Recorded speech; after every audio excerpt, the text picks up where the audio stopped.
Hi, hello, here I am. Welcome everyone. I'm Josh Foreman, the Crafty Creative, I guess.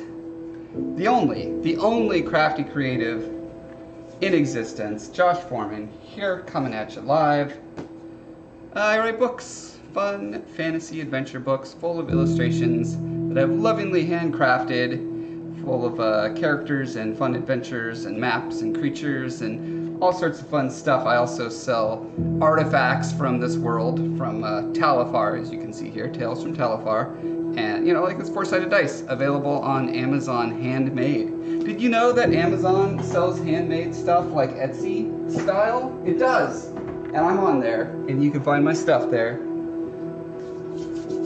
All right, very excited to plow onward with this. This is going so much faster than the other stuff that I've been doing recently, because it's like, it's natural stuff, which, I don't know, organics go so much faster than, well, actually for full closure, let's check out the thing I was working on, not last week, but the week before, that, yeah, Mythical Mountain there, you know, things that are designed to look like a plastic playset, just incredibly harder to make than stuff that's designed to look, you know, realistic, like that kind of stuff.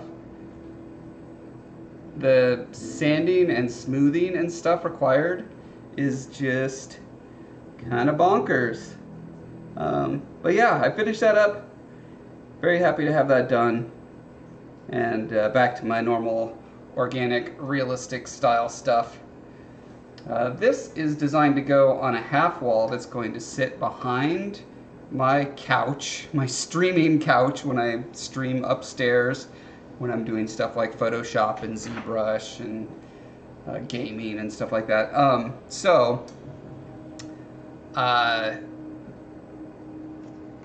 me get this stuff out of the way for starters.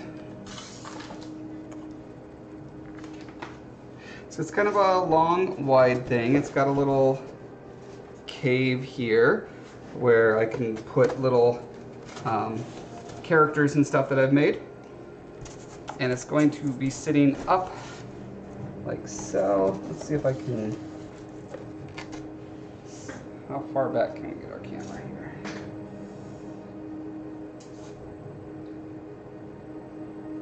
Yeah, so my couch covers most of this. I just have extra for, I don't know, just in case. And I'm going to be sitting like right around here, so I'm mostly going to be blocking this area. But above it is like a half wall, so there's kind of a shelf of about a foot deep there. what I was thinking was I'm gonna put like a sort of a lip, like so.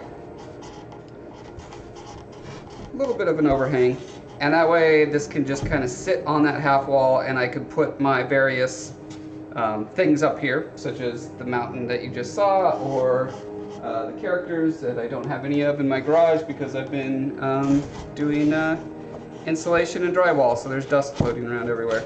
But trust me, there's cool collectibles that are going to go up here on the background. So, to do this, I'm either going to, I'm trying to decide, this is either going to go like this, or it's going to go on top. I feel like probably on top is the way to go.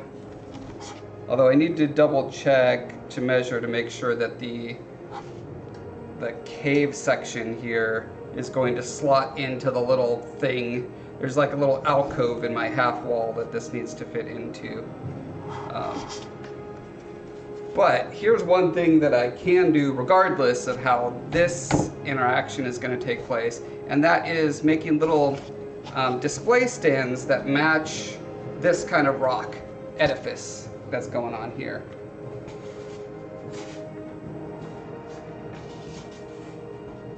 You know what, I think what I should do is actually grab a couple of those sculptures, because that will take me literally like 15 seconds. Hey Klapkus! So, give me 15 seconds. You can start counting right now.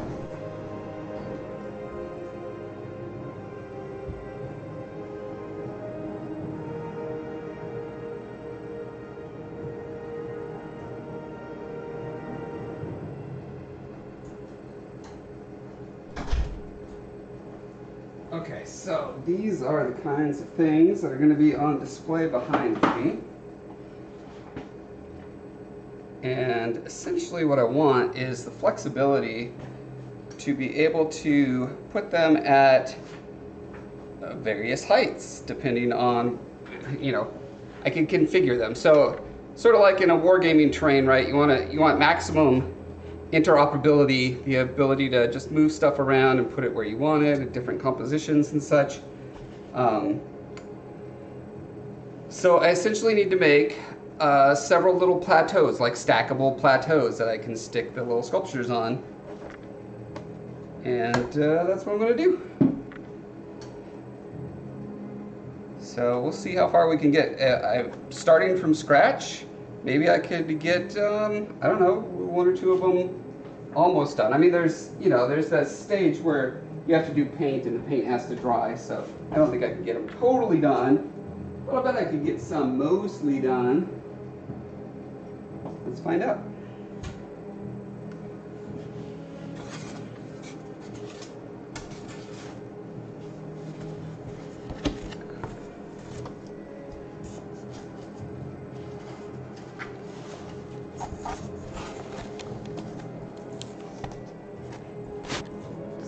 Put a wall back here.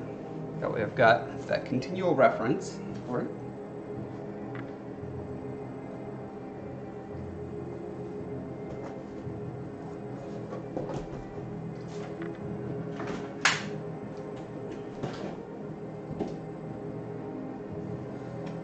Okay, the tools I'm going to be using primarily going to be things like knives, hobby blade,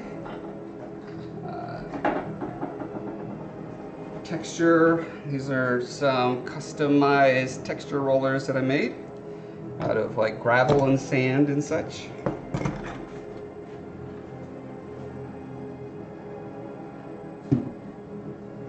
trying to think if I need anything else at this point. Probably not.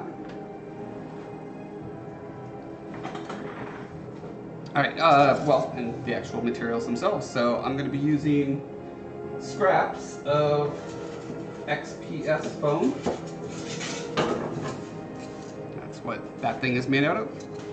And many of the things that I make. I kind of like the idea of having a few strictly decorative bits besides just the flat mesas. to give it a little bit of, you know, variety and depth. So I can imagine having some sort of standing stone looking things here and there in combination with, you know, that sort of thing. So my statues can stand at different heights and have that little bit of vertical representation in there as well.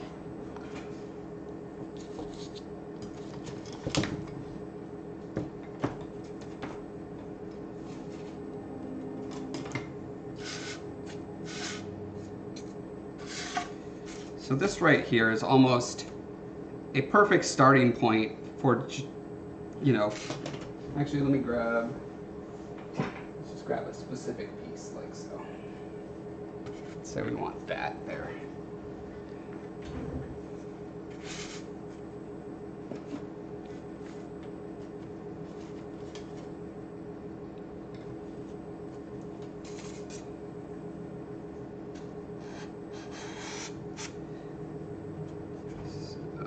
To organify it up, you want to make sure it's not a rectangle,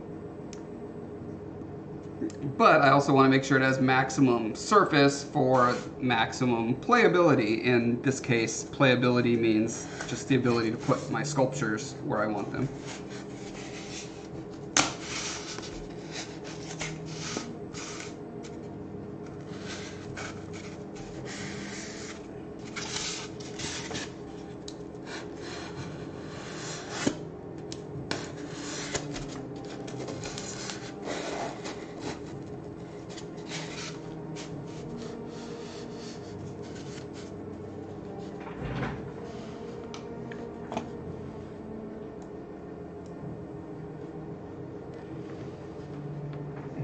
Crispy baked potatoes, these things back here.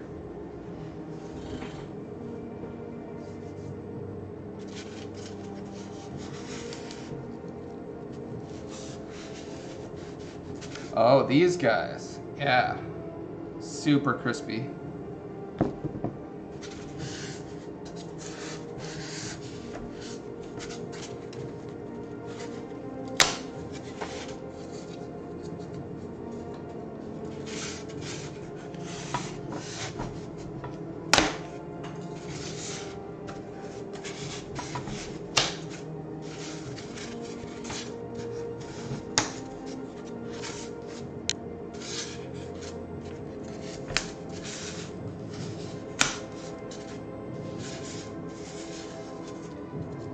As I'm blocking out the shapes, I'm also thinking, you know, three-dimensionally, I could have it facing this way, or I could have it facing that way, or that way, you know.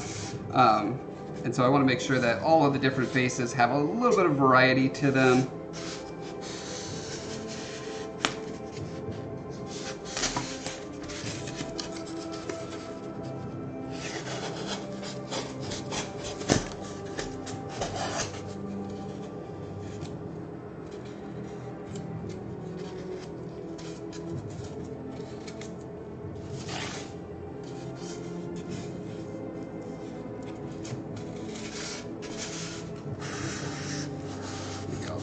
Half step sort of thing here.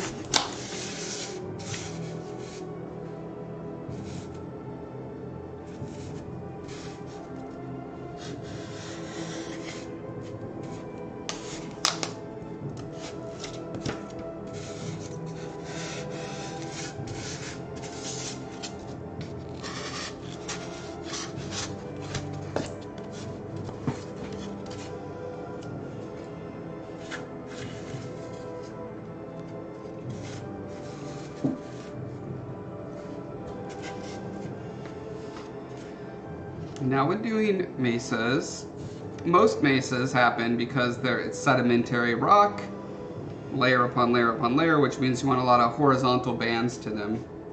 But not all mesas, and that certainly would not match the general aesthetic of this very jumbled style that I got going on here.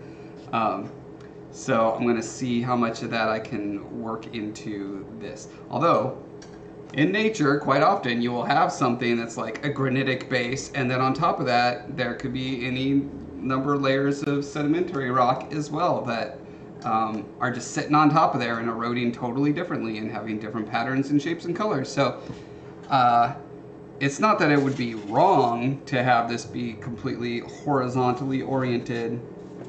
It's just not what I want right now.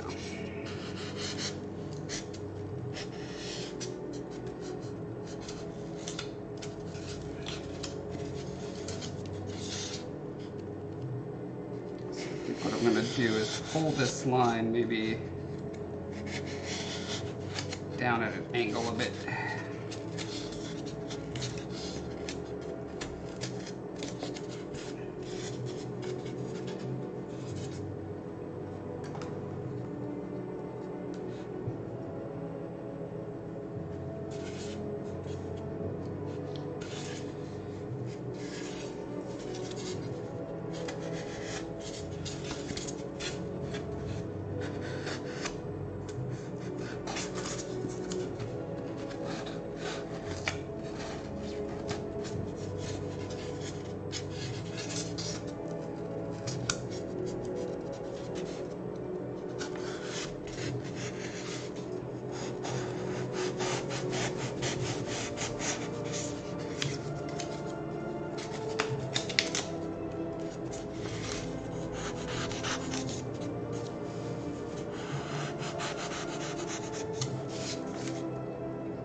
So right now I don't have a super strong sort of direction that I'm going with this, other than that I want it to be pretty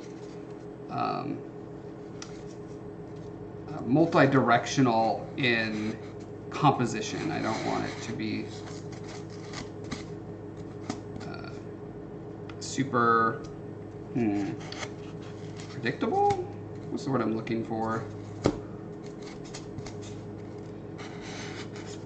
So like if I start doing lines that are all the same angle across the whole thing, it's a certain look. Certain kind of rocks can end up that way.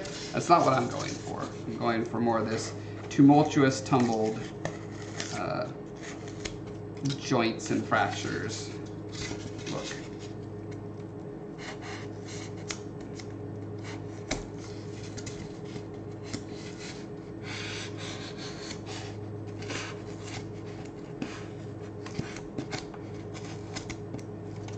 And it's just a lot of discovery. I'm just trying random directions, peeling, poking, stabbing in different ways, and seeing what happens, and sticking with what I like, and then jabbing more at what I don't like.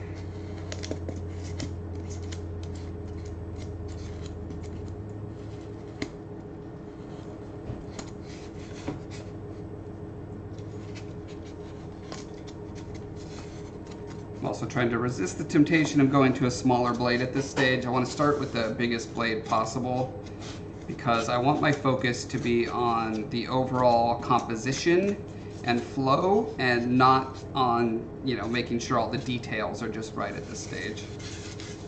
Because details are the things that should be derived from the overall form.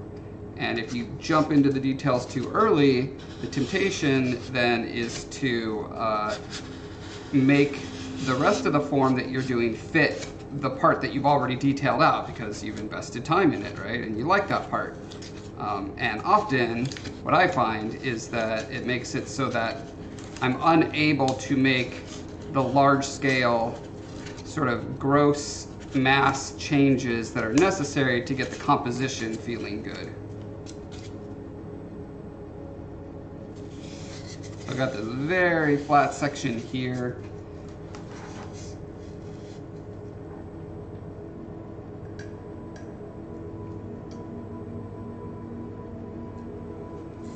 Yes, we've got theatrical today.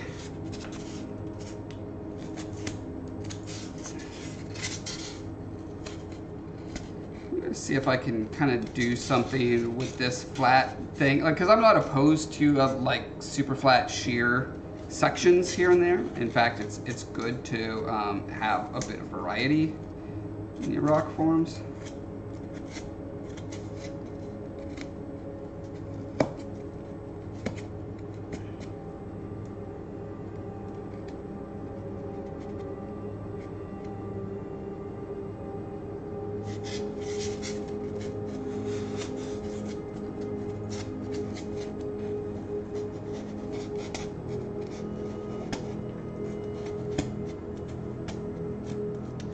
Makes me wonder, what was the last movie that I saw in a movie theater? It was before the pandemic. It may have been Rise of Skywalker.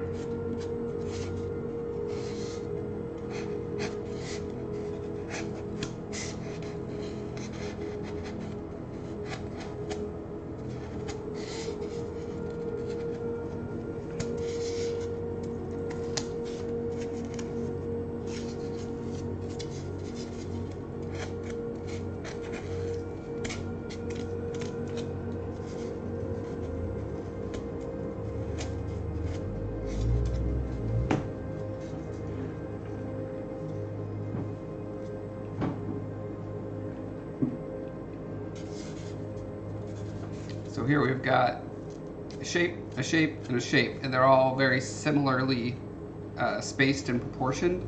So I want to make sure, like, so one way to fix that is to go in and break up one of these shapes a little more, or quite possibly just make the next shape over significantly differently proportioned.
Is it weird? I've only been to the theater by myself in my lifetime a handful of times. And maybe it's just the novelty of it, but I really enjoyed it and would like to go to the movies by myself more often. I don't know why. I think being an ambivert means that I can appreciate and savor the the joys of alonehood just fine. But I also enjoy being with other people, so it's, you know, it's nice being able to swing both ways.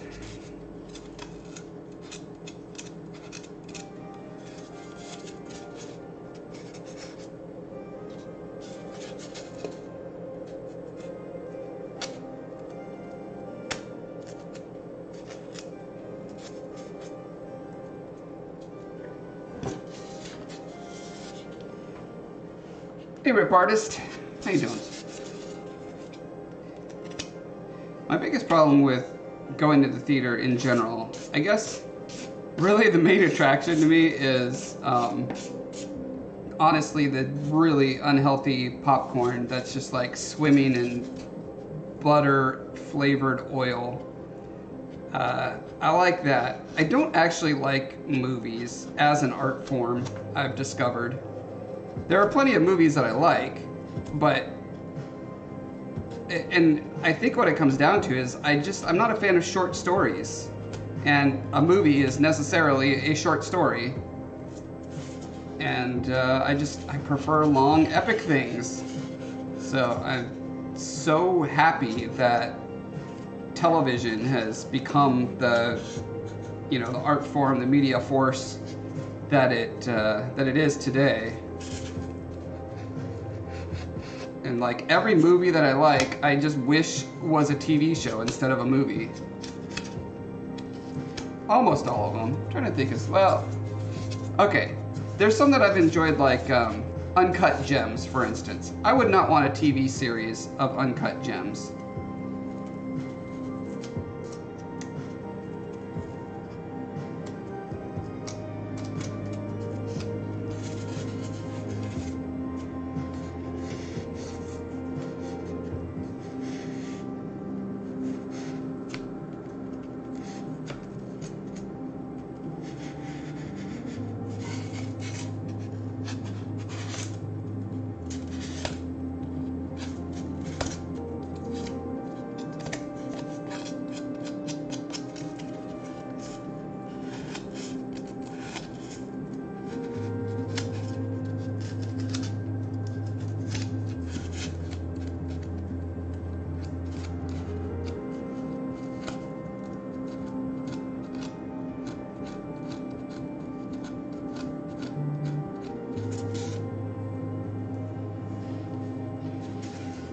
Cut up your veggies. Ooh, fajitas. I love fajitas.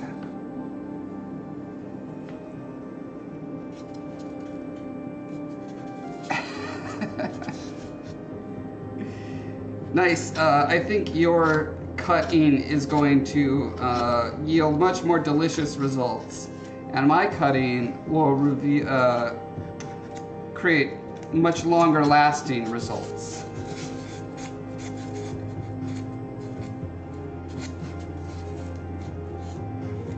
Unless you count continued life as long-lasting, which I suppose eating is a necessary prerequisite to living longer, so depends on how you count it. We're going to need a judge to adjudicate this matter, I think.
I think I've got the form to where I'm happy enough with it to start diving into some of the details.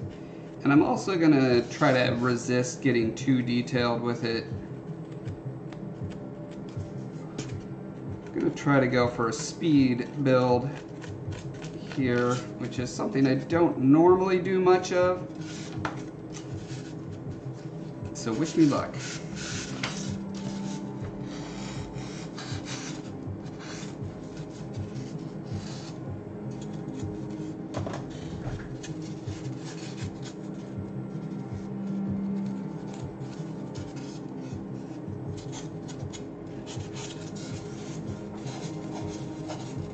Oh, that's true. If you take beautiful pictures of your fajitas, that will definitely last longer.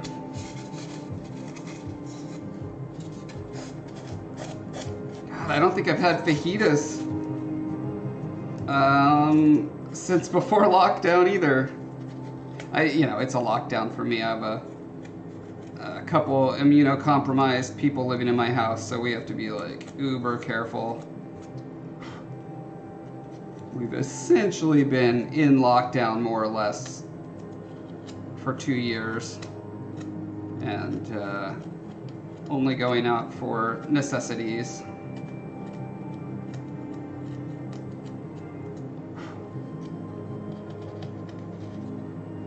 Miss fajitas.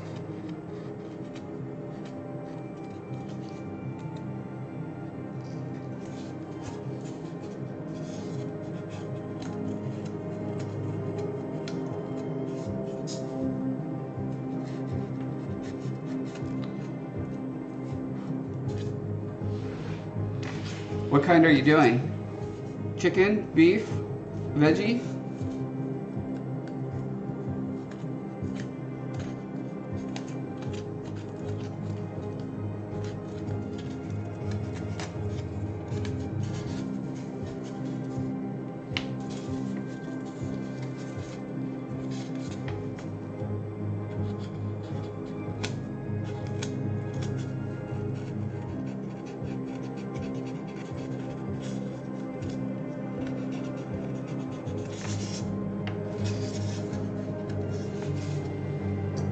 Steak, nice, that's my favorite.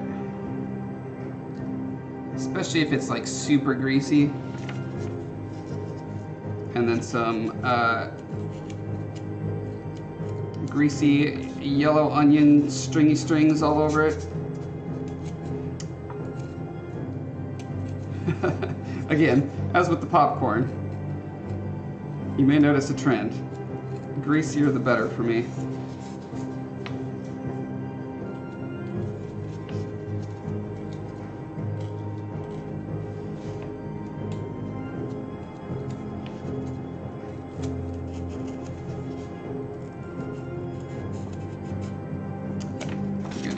Blade here.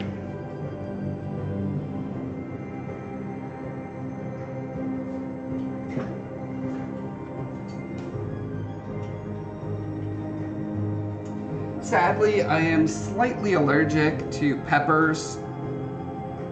I think, like, my throat gets a little, I think my throat gets a little swollen when I eat bell peppers. So I usually go no peppers, but that's fine.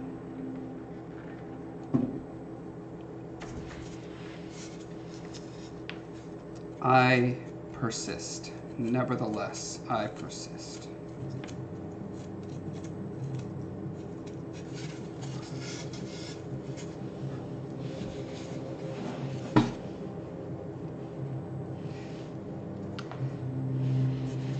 Yeah, the raw bell peppers, that's, I mean, you see that in vegetable platters and stuff, and I'm always like, oh man.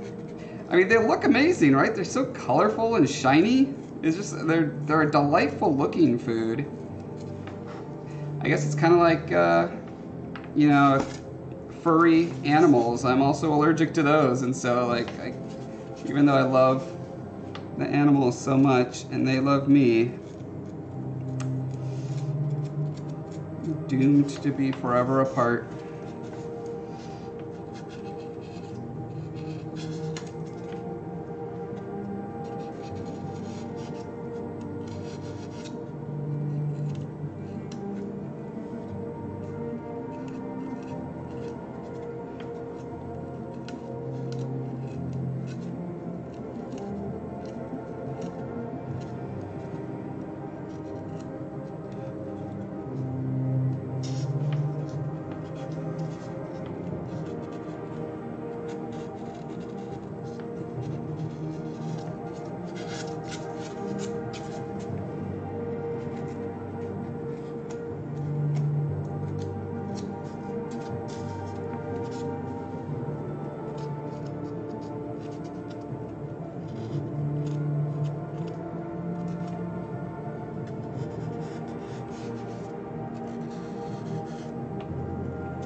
That's a lot of veggies on your fajitas.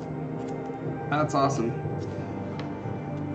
I also have, I don't have any allergies to mushrooms, but their texture, I can't handle the texture. For whatever reason, I just feel like I'm biting into slugs.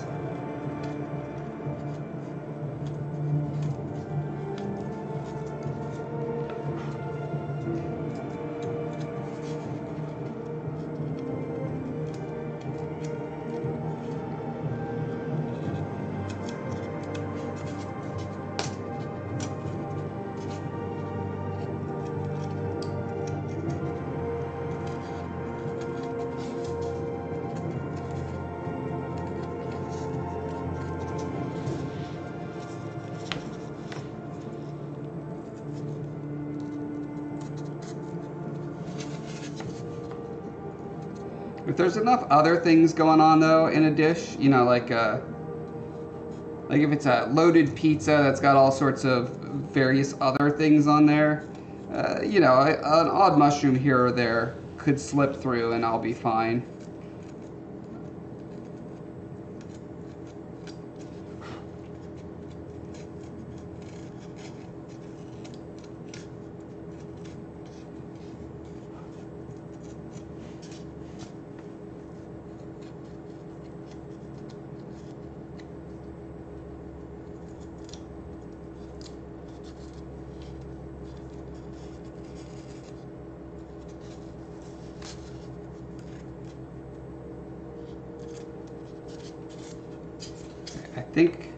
I think I'm going to try to pull back again. I'm getting too much in the weeds of making every little detail perfect.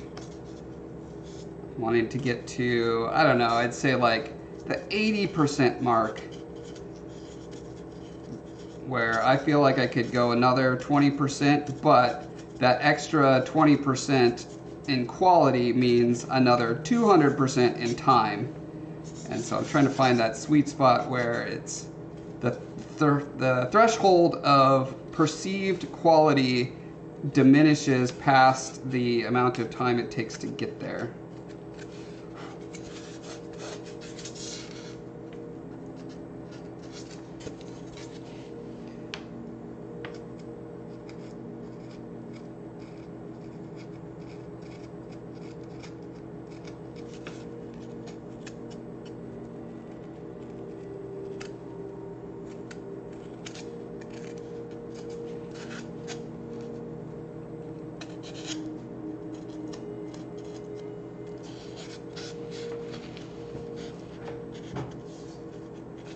Oh, you can't eat gelatin stuff? That's definitely a weird texture as well. Yeah, understand that.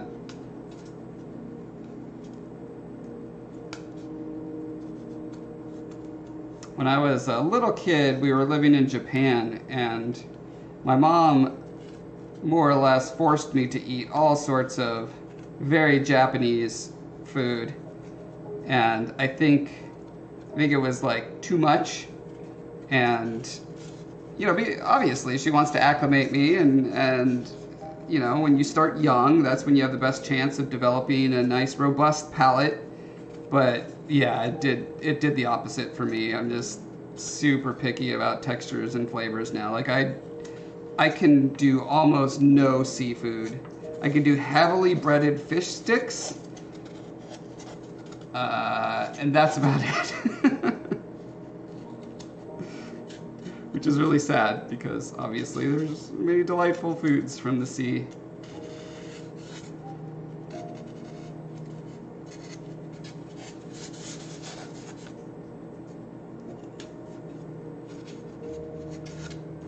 I distinctly remember the octopus tentacles on a stick that she made me eat at a like a carnival or fair or something, like, you know, some sort of holiday event.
This, I think, is not great, but I do think it hits that 80% mark. It's like close enough. This side, it's getting there. There's some flappy doodles to deal with.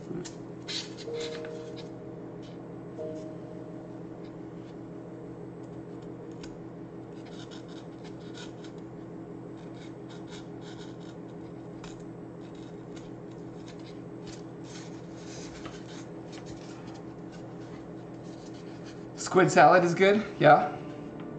Breaded calamari from Olive Garden isn't too bad. It's the chew, like having to chew a thing over and over and over before you can, I don't know. Like, is there a point at which you just stop on the chewing and you just swallow a big chunk? Is that the way it's supposed to work? Because that's the only way I was ever able to get it to work. I could not break down the whatever it is enough with my teeth parts. Maybe I just have weak teeth, I don't know.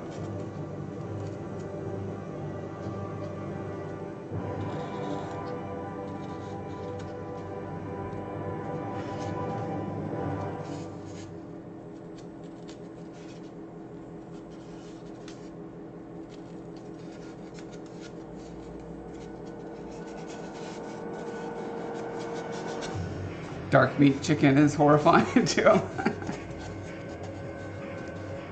Huh.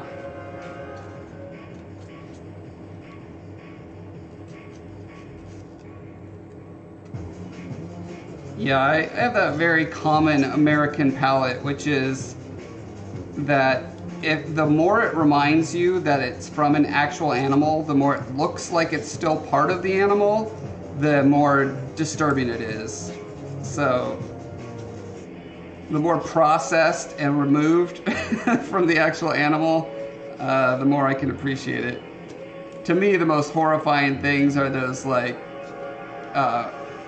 those pig roasts, you know, where it's the entire pig with the head and the eyes and just everything all out there, and I'm like, oh no! Don't want to know how the sausage is made.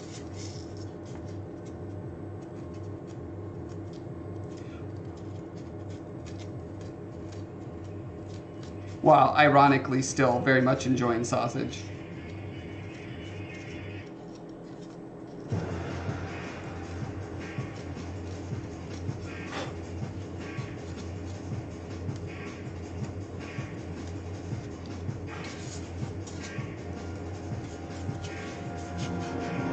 Okay, I think what I'm going to do is go ahead and just throw a coat on here.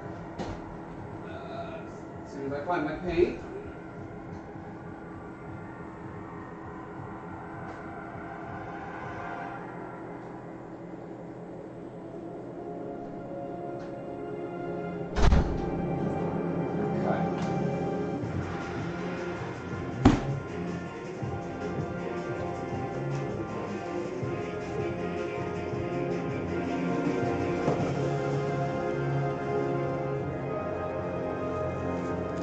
Not eating anything looking at you. Yeah, exactly.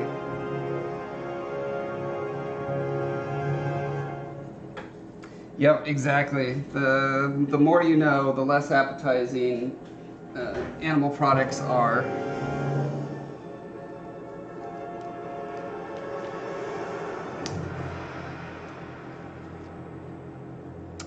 Vanessa Miniatures, hey, welcome. Cheers. Thanks for the raid. Today we're working on a sort of cliff background thing that I'm working on for my streaming backdrop. It's gonna be kind of along those lines of, you know, rocky, mountainy looking things, and I'm making little platforms that are going to go up on top of it because it's like a half wall there, shelf sort of thing behind me, and I'm making these to put my sculptures and stuff on for my streaming backdrop. There you go, context accomplished. And I just finished getting this to my designated 80% mark, where I'm like 80% fine with it. I'm doing, is there a word for that? Speed terraining? I'm speed terraining, you guys. Don't stop me now.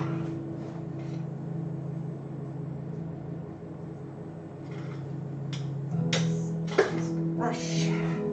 This crappy used chip brush at this stage. Really doesn't matter what you're using. Thanks, Sati.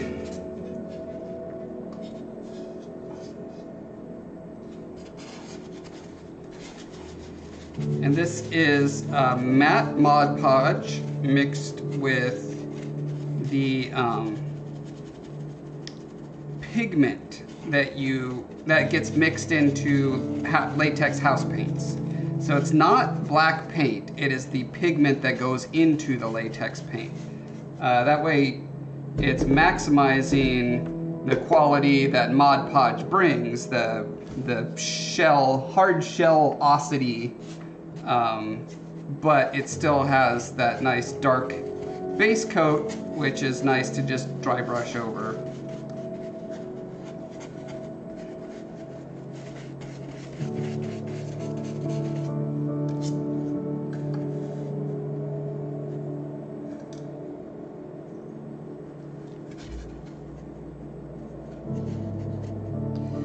So I've got it.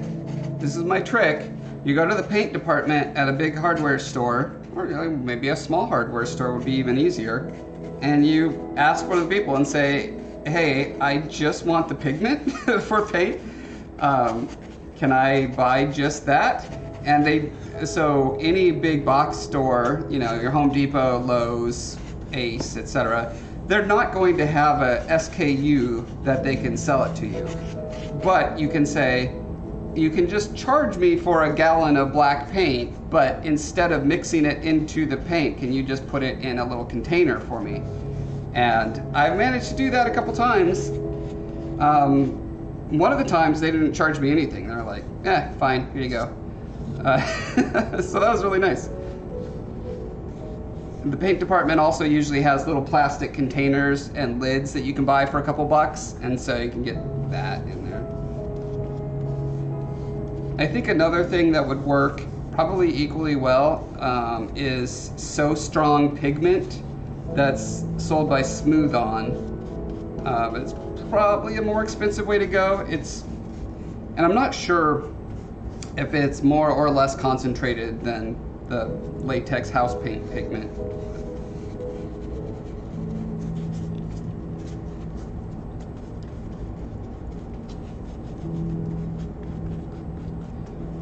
But that's an option if you're too shy to ask for custom work done at a home improvement store.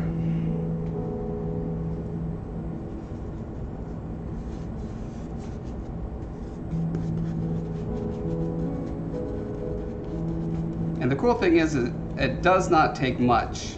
You know, I get these 64-ounce jars of Mod Podge, and I want to say it only took maybe 1 ounce, 2 ounces of that pigment to get it, you know, very opaque black. And honestly, it doesn't need to be this extreme.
dab all over it so it doesn't leave brush strokes.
Sort of prop it up like this. The parts where it's touching the foam, maybe it'd be better to do something like this.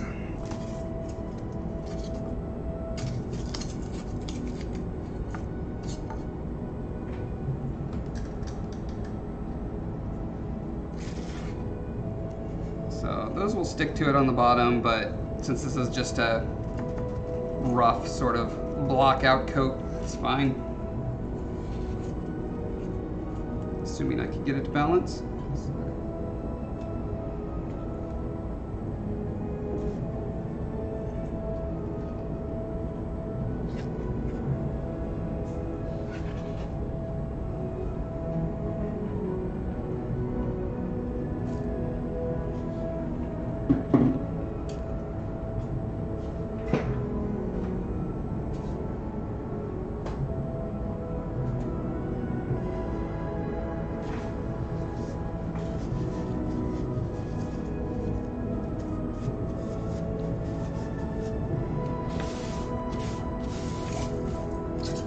I'm just going to kind of go with the shape that this already is and turn it into, again, something that will look like a natural extension of this kind of rock, just up above the mesa.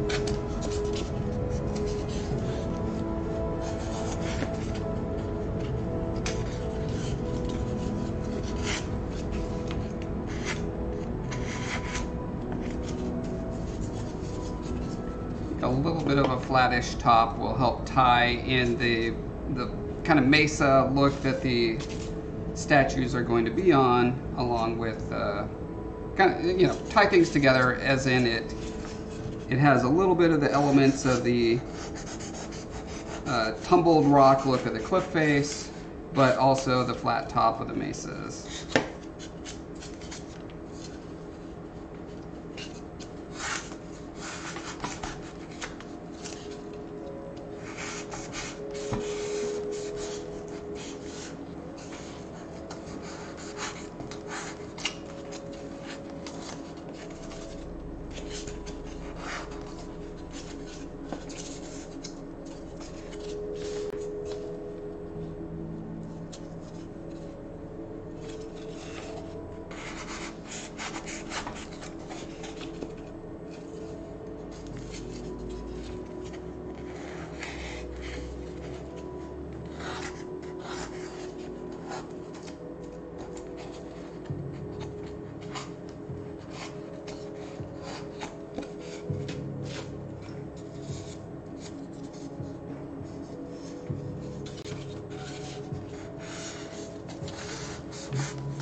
Yeah,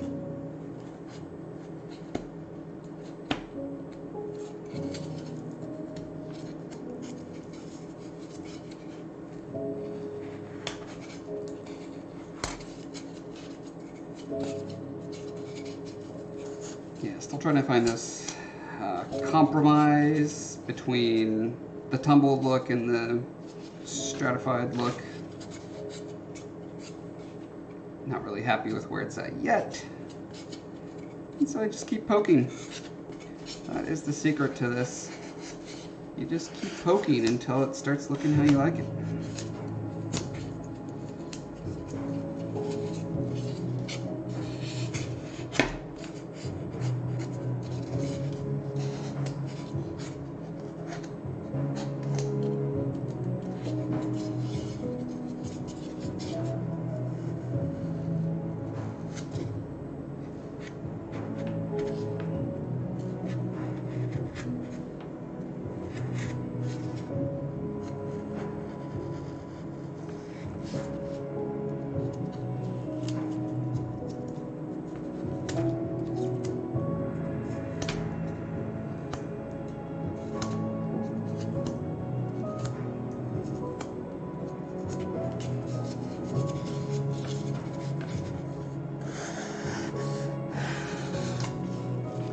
Reminds me, so yesterday I really like this effect that I got over here. That particular part of the rock I thought was very successful, and I got that by essentially using this big serrated knife and dragging it at angles, right, with a little bit of an archy swoop to it, which gives it some of this, it's like a super slight texture, but you can go in at various angles, and as long as they intersect in some way or another, you get those nice sort of planar, where the planes meet up in, I don't know, interesting ways that seem fairly natural to me.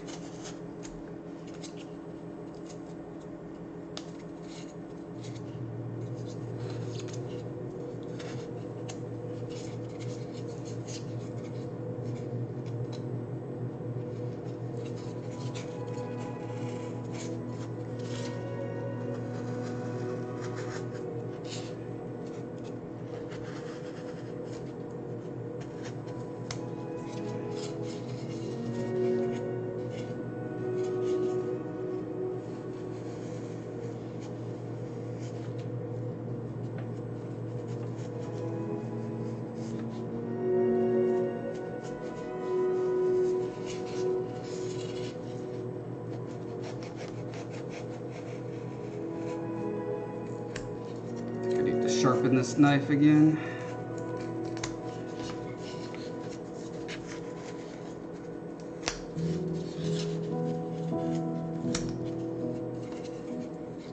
Yeah.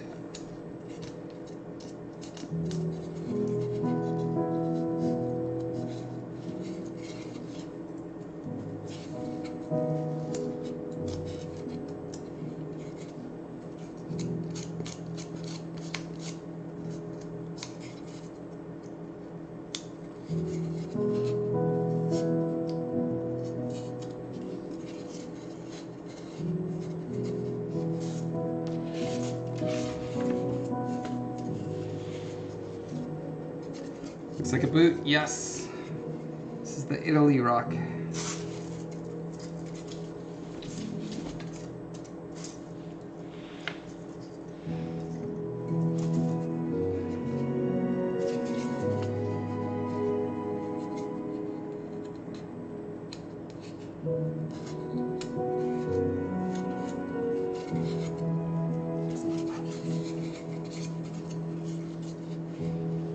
You have this exact knife. I got this at a secondhand store. I went and I bought 5 or 6 knives of just varying shapes and sizes, just to experiment with and see, you know, what worked best for carbine XPS foam.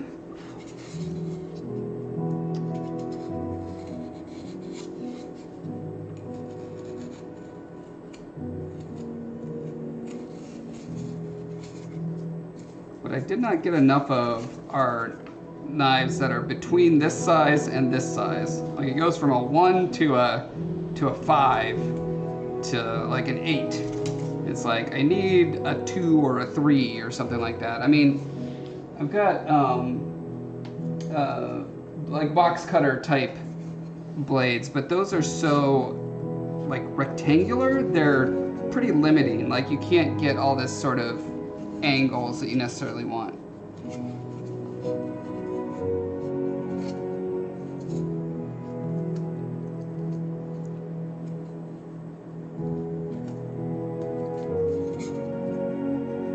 I also need to get better at knife sharpening because I'm not sure that I'm doing it right. I got a manual sharpener thing that you just like drag it through the slots. I got an electric one where you just kind of hold it in the slot and some kind of wheel is spinning underneath, but I'm not convinced it's really doing what it should be doing.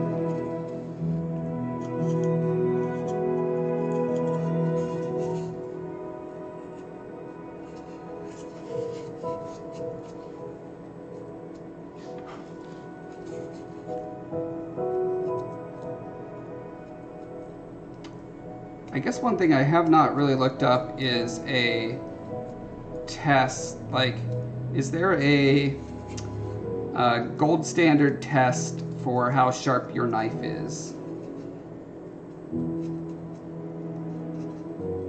Because using it in the foam, I can't always tell much of a difference between before and after I sharpen it, which that's what leads me to believe that I'm just not sharpening it correctly.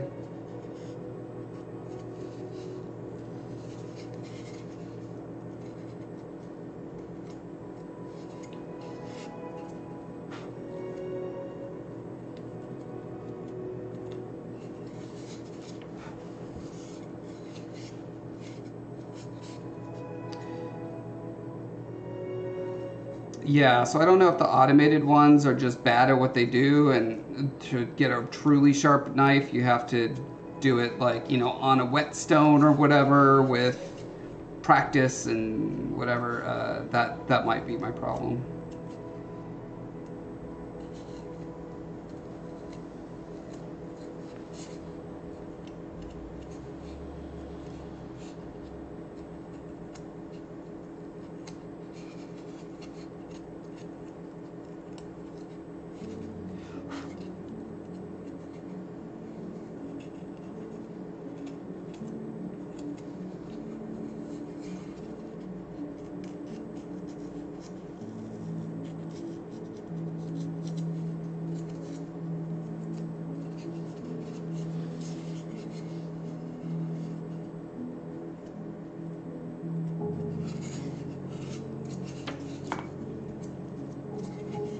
So this is a roller that I made from some kind of piece of pipe. It was like metal pipe. I put epoxy clay around it and then stuck in all the gravel and grit and stuff like that, and then several layers of super glue over it all. And it's stood up pretty well. I've been using it a lot, and as far as I can tell, none of the pieces have broken off or anything.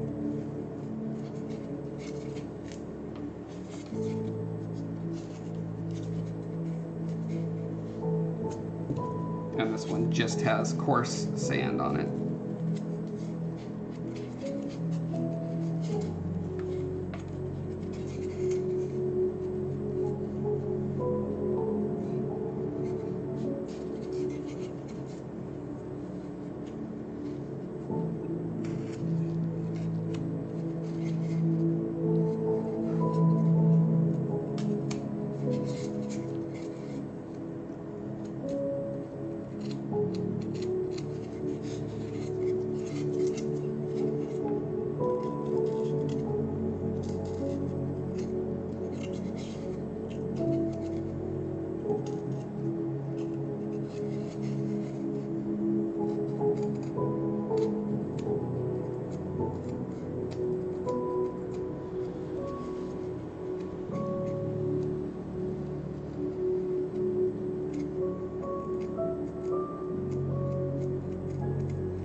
if you ever want to check that out.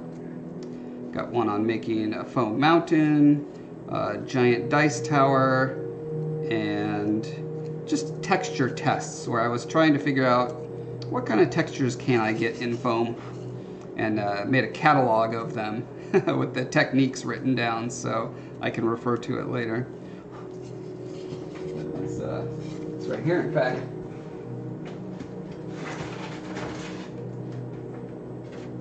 This is a nice thing to have. So I have before and after painting it as well, so you get a sense for all these different techniques and tools can be used to achieve a variety of different effects. And this is obviously not a full, all the things that can be done. This is just what I discovered during my couple days of tests.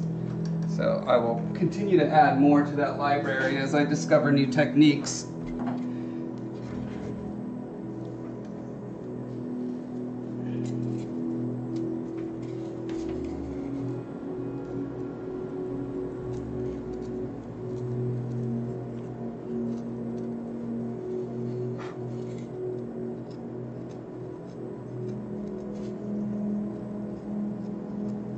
One thing I really want to do is a series of videos that attempts to recreate very specific rock types.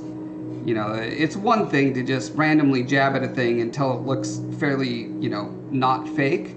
It's another thing to have an actual real-world physical target that you're aiming for, a portrait of a rock, if you will, and see how close I can get to it. I think I'm going to learn a lot by doing that, and that should make for a cool series of videos. Not quite at that stage yet, but I'm getting, I think, close.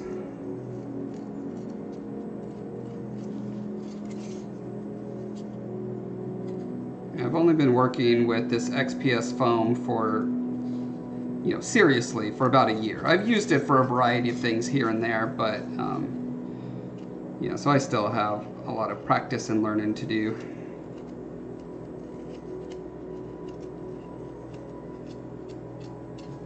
But it's fun how much of my skills transfer over from doing digital video game environments for my day job, how much of that translates into this medium. It's really exciting.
So this part right here, that does not make sense.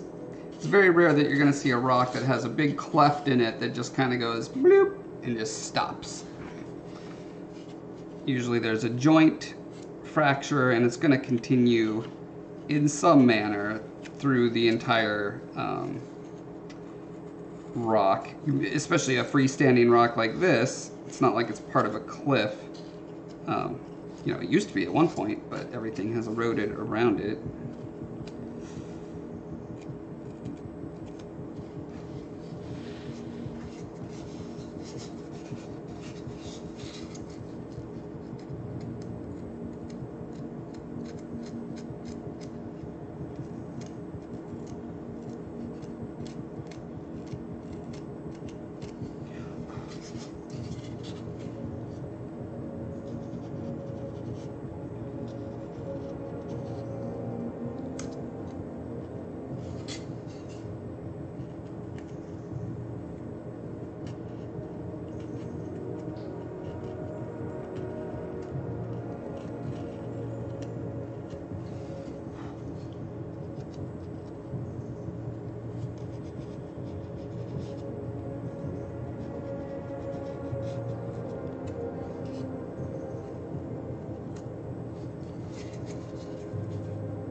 one of the general aesthetic principles that I try to always adhere to is the areas of detail versus areas of rest. You want to have large patches of fairly smooth surface broken up by high frequency detail and noise. That applies to virtually everything, whether it's like, you know, landscape, creature design, automotive design, whatever it is. That just seems to be a general principle that applies universally in aesthetics. Things that break the rule of that, such as like Baroque, and what's the even more Baroque than Baroque? It's another word with Baroque attached to it. Anyway, where it's like literally a detail over every single surface of every room or every piece of furniture has some swirl or you know, inscription or illustration or whatever, and you know, that has its appeal to some degree, but I think it was driven less by aesthetics and more by peacocking, and that's something that is also kind of a universal in aesthetics, is that the more you're trying to telegraph something besides intrinsic good lookingness of a thing, you know, if you're trying to telegraph either, you know, I have a lot of money, or I have access to these resources, or what else? I mean, those are the primary ones that really subvert aesthetics in ways that can create like new cultural standards for aesthetics. But when you look back on them in history, most people, again, if there seems to be a general consensus that this isn't so great, this doesn't actually look good. It looked good because of the other things it was communicating to people at the time, for those people. I would argue that a lot of the aesthetics in film right now are going to be of that quality in the future. The amount of like awe-inspiring things simply by making a lot of things.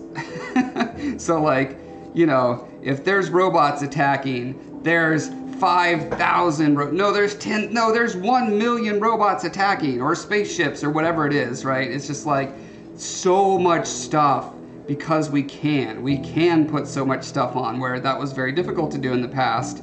And so it's kind of a peacocking thing at this point, where the different film studios are trying to outdo the amount of spectacle that they throw on the screen. I think in not too long from now, we're gonna kind of look back on that and be like, yeah, that was a mistake.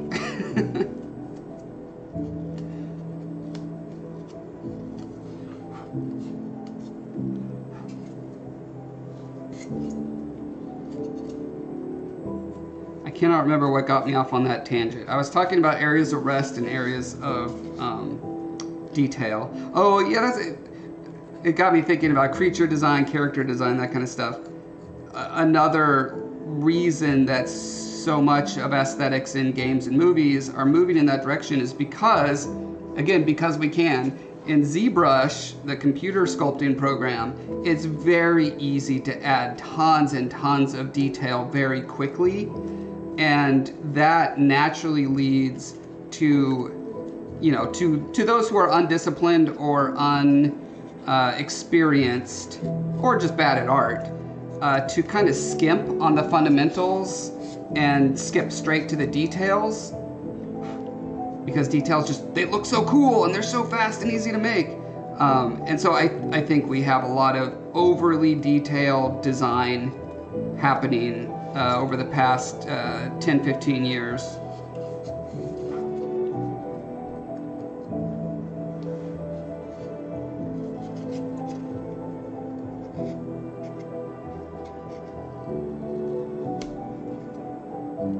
And I fall prey to it as much as anyone else. it's one of those things that I just have to continually remind myself about to avoid.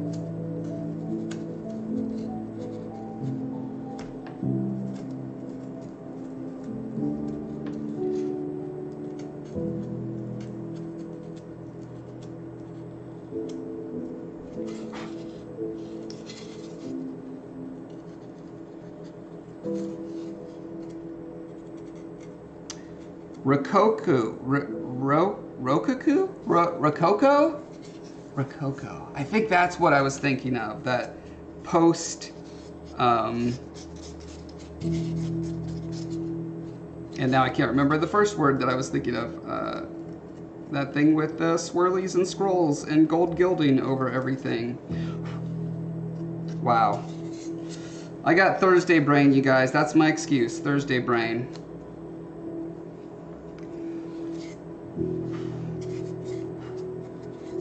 All right, and we are coming up on time, so let me do a quick plug. So my goal is to get good enough at doing these kind of rocks and stuff to start doing serious dioramas and visual development on the world that I've been developing for over 20 years. I have 2 books out in the series right now. Tales from Telefar. The Scarred King is our first trilogy. It's filled with illustrations. I say as I go through, like, I don't know, there's like 80 illustrations and maps in these novels. So they're not graphic novels, they're just novels, but they just happen to have a whole lot of my design of creatures and characters, etc., in there. So if you're into fantasy adventure in a novel fantasy setting, please check it out on Amazon. It's available on ebook and physical. And I also have a shop on Amazon, handmade, where you can buy artifacts from the book, such as this cool 4-sided die that the Rumshaw use whenever they make a deal with each other, whenever they're selling. You know, say you go to a Rumshaw restaurant and you order food, they give you this dice, you roll it, silver bell up, that means that I pay the asking price for the meal. If I get, so 50% chance you're gonna pay asking price, right? Oh, but iron bell up, that means that you have to pay double. Gold bell up means that you pay nothing. So, you know, it's just a fun little artifact of their culture. So please do check those out if you're interested in that kind of thing. And I think I'll just paint us out. So let's go into a raid, and I'll catch y'all on the next one. Thanks so much, everyone. Have a good rest of your Thursday.